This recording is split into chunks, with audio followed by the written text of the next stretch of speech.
what are some of the principles of effective virtual onboarding, there are 6 that I cite. That's titled Onboarding a New Leader Remotely. So the first aspect is that of learning. And so this is the onus on the organization to make sure that they provide a structured learning process. Welcome to the All in Recruitment podcast by Manatal, where we explore best practices, learnings, and trends with leaders in the recruitment space.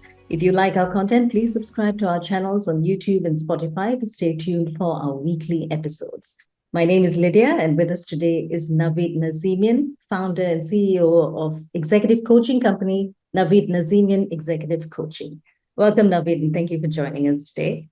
Thank you, Lydia, for the warm welcome, and very much looking forward to our conversation. Absolutely. I think this is going to be a very interesting conversation about executive hiring and also executive coaching and how that relates to recruitment. So tell us about your firm, Navid. What's the story behind it?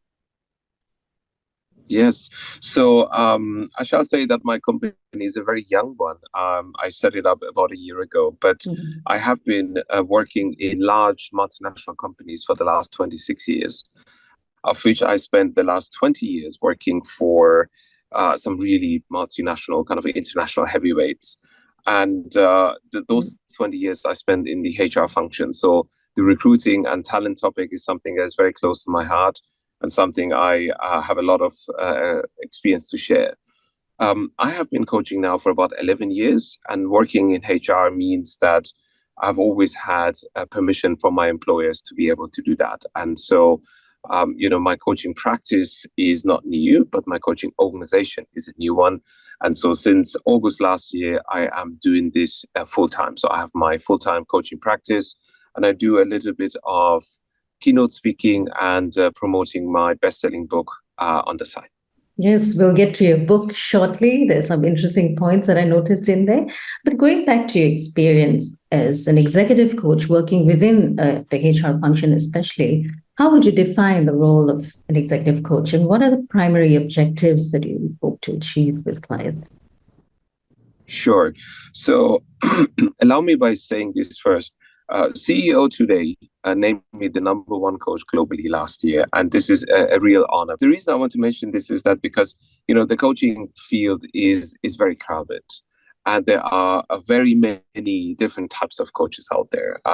You have what I call the scholar coaches. These are people who typically have a professorship at a university or an institution and write and blog about coaching and what is the theory and what is the practice behind it.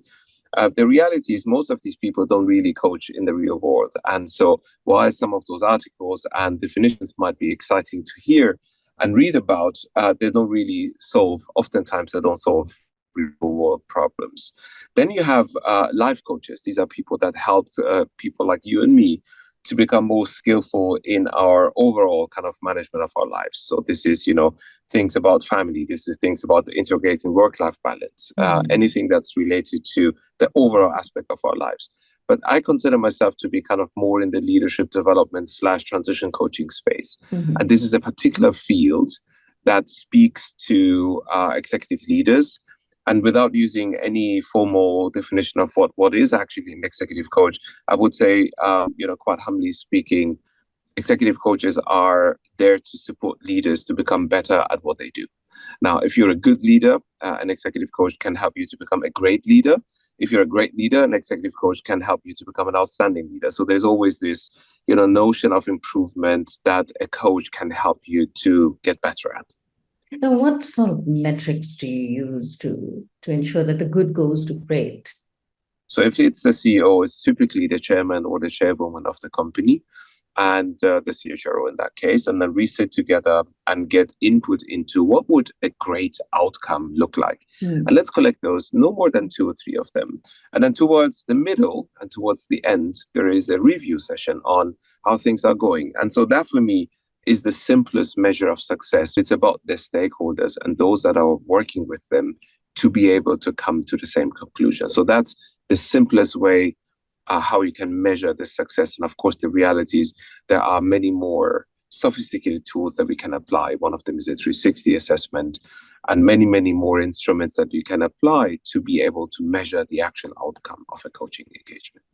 Those are really interesting points that you've made. And you also spoke about your specialization at the moment being executive transitions, right? And that leads into onboarding and the integration into the company. And that's a key role, especially, now virtual anyway in a fragmented workforce, especially. So what are some methods to de-risk executive transitions, so to speak, and make executives more productive faster? Sure. So first off, I have dedicated an entire chapter just to this one topic in my best-selling book. So, the analogy that I use is always think of the golden thread. I use the analogy of a golden thread because for me, it's like going to the gold mine and start to dig out the gold. And the reason I mention this right away is because there are three different stakeholders that need to play a role in order for the transition to be more successful. First and foremost, and this is where the majority of the responsibility lies, it's that of the actual executive. So this is the CEO, CFO, CHRO, whoever the person is. They need to play a role. There are concrete things they can do to de-risk and accelerate their transition. The second stakeholder in this equation is the HR function or the HR partner. Now, oftentimes it is the CHRO or the HRD. Sometimes it can be actually someone like the head of the nomination committee. And then thirdly, it's the organization. Because again, when you think of sponsored engagements and how the organization can support the executives, of course, it takes a bit of a commitment on the organization side, but also it takes a little bit of a budget to bring someone in like me and to help the executive that is going through a transition. So this is just at the outset. So if all three players get their parts right, then you have the highest likelihood of success. But as I said, there are many, many things executives can do. One of the simplest ways this can be supported is bringing in a transition coach. Because what we do as transition coaches has got some very concrete elements to it. This is, an onboarding plan. This is a stakeholder mapping exercise. This is a reflection exercise on what are the new challenges that the executive is expecting to be confronted with, and what is the degree of confidence they have around those. And so that helps to inform our coaching and where we want to go deeper potentially. But these are some of the things that the executive can do. But when we get to the C-suite, you need to be thinking about what I call higher value activities. So aligning expectations with the line manager and the direct reports, organizing meaningful meetings with key stakeholders. And for that, you need to have mapped the stakeholder universe, facilitating cultural familiarization. One of the top three aggregated reasons why 40% of executives failed when going through a transition is people, culture, and politics. And so understanding a little more about the culture of the organization, what is expected behavior, what is considered a great leader in this company is helpful to inform the executives so that they don't, fall into those traps and have an early exit as a result. So these are just some examples. I call them key interventions to make executive transitions more successful. So what is the cost of a sluggish or ineffective executive transition? Yes. So the general rule of thumb is that attrition, bad attrition, sometimes attrition is wanted and triggered by the organization, but involuntary attrition, let's call it, is costing the organization roughly 2.5 times the salary cost of an employee. And this is universally true. And I think, you can easily imagine how if you have someone that's just been hired, it will take them some time to come up to speed with understanding what the job is all about, the company, the peers, and all that. And of course, if that position is vacant, there is a cost that comes with that. There is a cost that comes with hiring the next person and so on. And so all of that results in the 2.5 times the salary cost. Now, I have done the research and I, come to the conclusion that at the very top, you're talking about a cost multiplier that is somewhere between 10 to 30 times the cost of the executive. And the ripple effects include things like low engagement level as a result of poor leadership. It includes costs like a very expensive hire that's been, done through the support of a search firm that didn't work out within a year's time period. And guess what? Now you need to pay either the same or hopefully another search firm. to help you with the hiring the next one. And so there is a real cost to this topic going wrong. And as I said, there are three stakeholders that can all play a role to making sure that it's going in the right direction. Okay, also in a time where we see fragmented teams and more virtual hiring, remote hiring happening, right? And with the rise of remote work and virtual teams, virtual executive onboarding has become increasingly important. So, Navid, what factors make for an effective virtual onboarding experience? What are some of the principles of effective virtual onboarding? There are 6 that I cite that's titled Onboarding a New Leader Remotely. So the first aspect is that of learning. And so this is the onus on the organization to make sure that they provide a structured learning process. Many organizations had to really set this up from scratch at the outset of the pandemic because they really didn't think of this. Onboarding used to be a face-to-face kind of thing, a classroom type training. The second aspect that is important is that of goals. And so I think both the executive, but also the executive with the leadership team members need to be crystal clear about short-term objectives and really making sure that everyone understands what is the task during the next week, the next month, and the next quarter, and not necessarily having just the annual objectives in some system and circling back on those 12 months down the line. The third aspect is around stakeholders. And again, I find that quite surprising that even some of the most established successful companies have not done this properly. And so this is one of the instruments I use in my coaching with leaders, which is let's sit down and map out the stakeholder universe. And by the way, let's also think of external stakeholders. Not every stakeholder will be an employee of your company. So we may be thinking about board of directors and members of those bodies, such as the NOMCOM and the REMCO. We may be thinking of governmental institutions, ministers, and associations that are critical to the success of you and your organization. The fourth item is that of assigning a virtual onboarding buddy. So this is ideally not someone that you have a direct relationship with, so not your line manager, not one of your peers, but someone that has, a more remote kind of role to play when it comes to your onboarding. The fifth element is that of team building. I also do about 80% of the work that I do, Lydia, is one-on-one work, and 20% of what I do is leadership team effectiveness journeys. You can do 2, 3, 4 hour long session on getting to know each other better and having some facilitated exercise around that. So it is absolutely possible to kickstart in the virtual world and eventually migrate to the real world as and when the opportunity presents itself. And last but not least, the sixth item is hire yourself a transition coach, because again, this is a crucial support. It's been proven to reduce the derailment risk by 50% or more, and as well as making sure that the executive is able to hit the ground running in a time period that is 50% or more shorter than what they normally would take in order to do the same without the support. So you talked about 3 key stakeholders in the executive onboarding experience, and then there's also the 6 principles that you just mentioned. Now, what might be an ideal time frame for an effective onboarding program? Yes, I think you may have heard about this fabulous book called The First 90 Days. Yes. And just to give you an idea, one of the mysteries I find with The First 90 Days is it's sort of suggesting that you should start on day 1 when you're in a new position, and you will be finished after day 90. I have done this with over 200 senior leaders by now, the executive transition coaching, and none of them will be starting on day 1 and be done after day 90. So this is why I gave to the world the so-called double diamond framework of executive transitions. And the reason I choose that framework and came up with it is that at the C-suite level, I find that those transitions are a 12 to 18 months journey. And so if you think of the 7 phases that my framework offers to the executive, only one of the 7 phases is the first 90 days. And by the way, the phase that is before that is called, the first phase in my model is called the discover phase. This is your minus day 90 to day 0.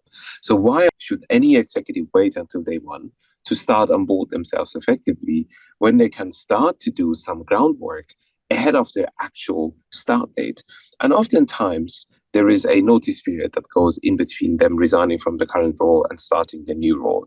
There are oftentimes, if it's an internal promotion, an announcement that goes out 2 or 3 months earlier. So why would the executive and the coach not utilize that time that's available to them to start doing some of these crucial activities and have to wait for day one to get started? And so I hope that gives you an idea around why the first 90 days is nowhere near sufficient for the executive leaders onboarding and taking out the mystery of this topic.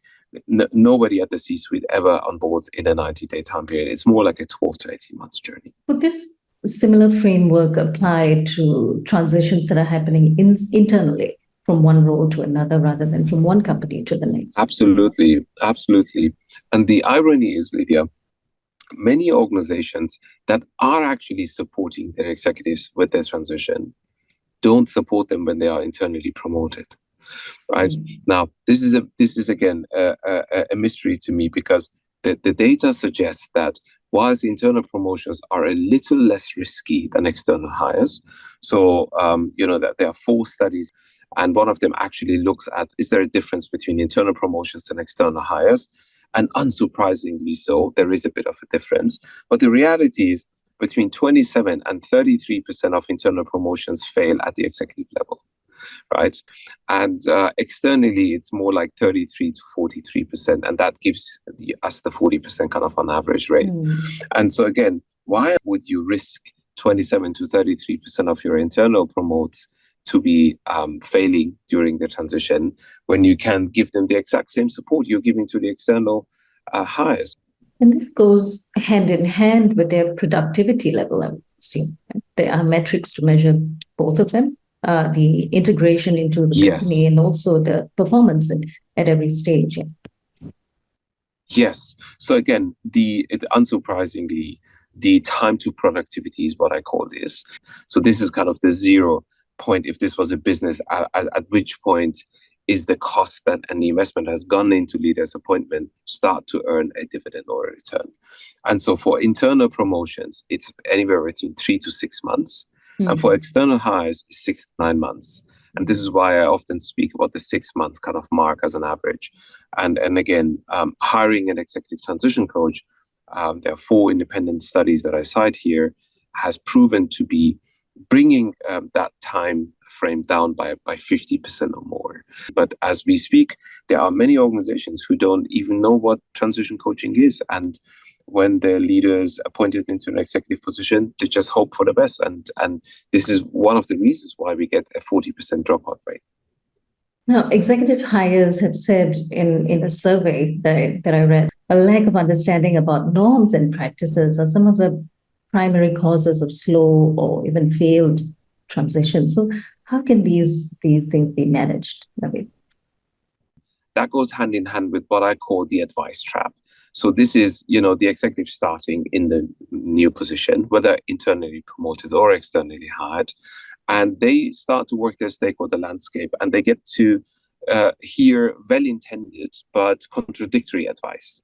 And so some of the stakeholders will tell them, you must challenge your peers and the organization, and others will tell them, you have to simply follow the playbook. Somebody may tell them, you must score points early on.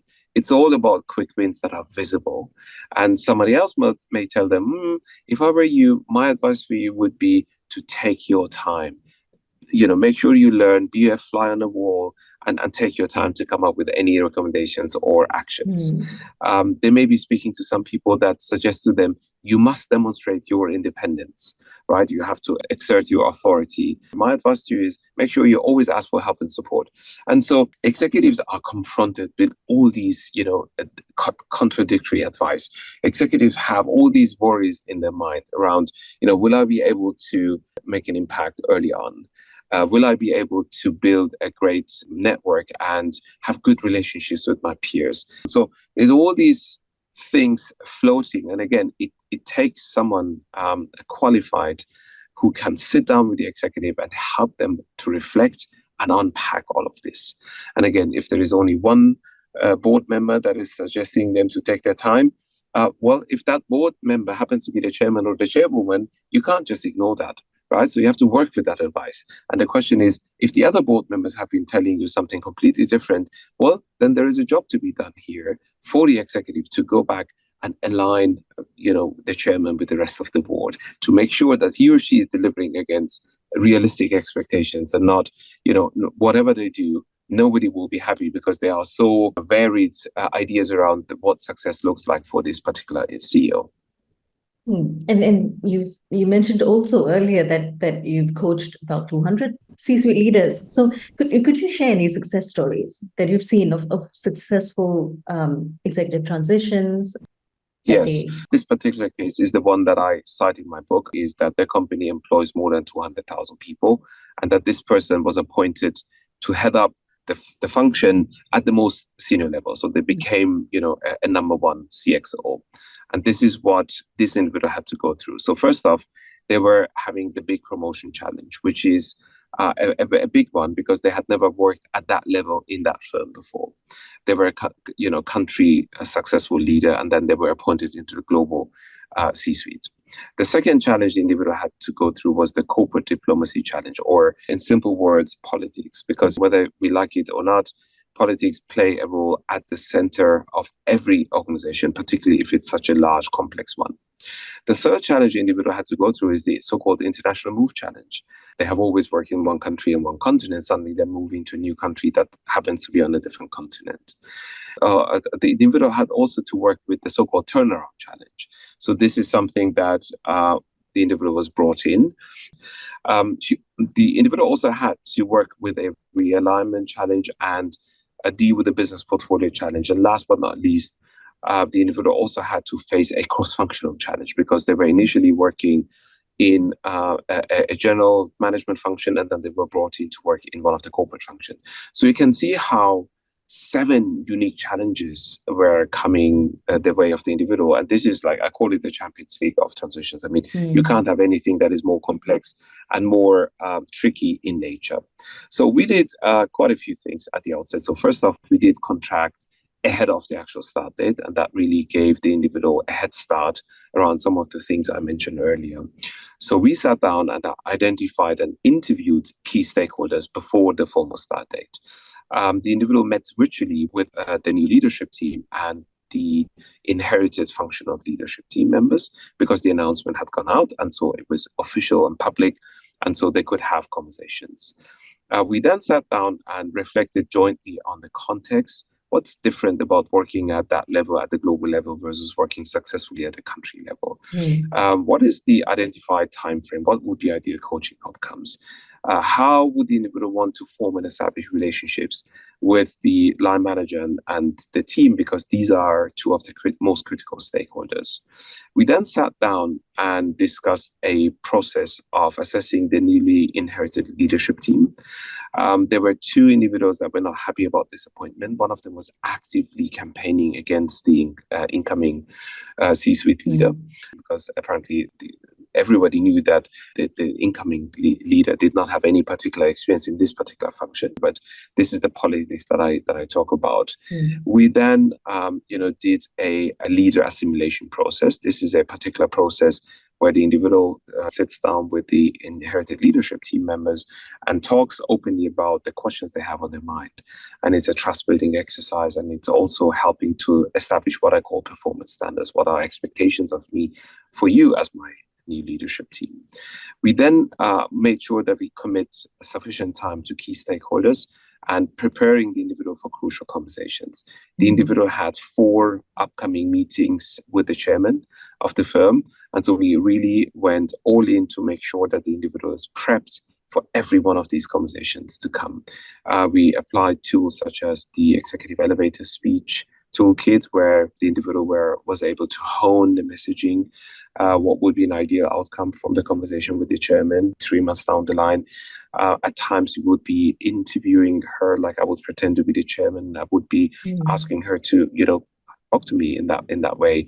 And we would record the session and we would watch it together and give feedback as to what went well, what needs improvement. So it's many, many different things we did, but all I can say is that individual in the first year of being appointed received an outstanding performance rating, and the individual also got an early contract renewal.